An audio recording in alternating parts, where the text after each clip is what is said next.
एक समय की बात है। घने जंगल में रहने वाले एक सियार की उसी जंगल में रहने वाले एक ऊंट से मित्रता थी। दोनों रोज नदी किनारे मिलते थे और ढेर सारी बातें किया करते थे। बातों में कैसे समय कट जाता उन्हें पता ही नहीं चलता था। सियार बहुत चालाक था, लेकिन ऊंट सीधा साधा था। यूं ही दिन गुजर रहे थे और उनकी मित्रता बरकरार थी। एक दिन सियार को कहीं से पता चला कि नदी पार स्थित खेत में लगे तरबूज पक चुके हैं। मीठे रसदार तरबूज के बारे में सोचकर उसके मुंह में पानी आ गया, लेकिन उसके लिए नदी पार कर पाना संभव नहीं था। लेकिन तरबूजों का लालच वह अपने मन से निकाल भी नहीं पा रहा था। अंत में उसे अपने मित्र ऊंट की याद आई और वह तुरंत उससे मिलने चल पड़ा।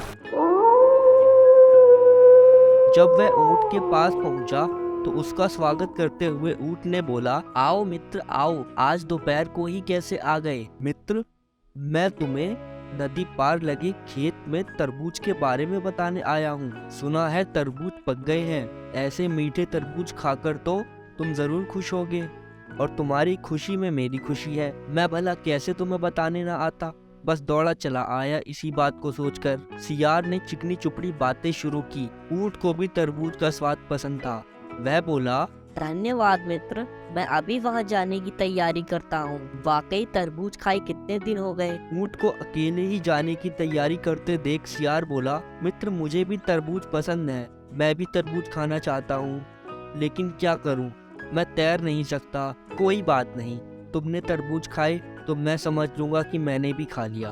ऊंट बोलता है, कैसी बात करते हो मित्र, क्या मैं तुम्हें यहाँ छोड़कर जा सकता हूँ? मैं तुम्हें अपनी पीठ पर लादकर नदी पार के खेत में ले चलूंगा। हम दोनों मजे से तरबूज का स्वाद लेंगे। सियार यह बात सुनकर बहुत खुश हुआ।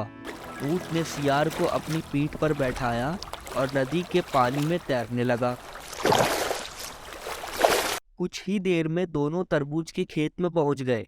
वहां दोनों ने छक्कर तरबूज खाए। जब सियार का पेट भर गया तो वह खुश होकर हुआ हुआ की आवाज निकालने लगा। ऊंट ने उसे शांत करने का प्रयास किया, लेकिन वह नहीं माना।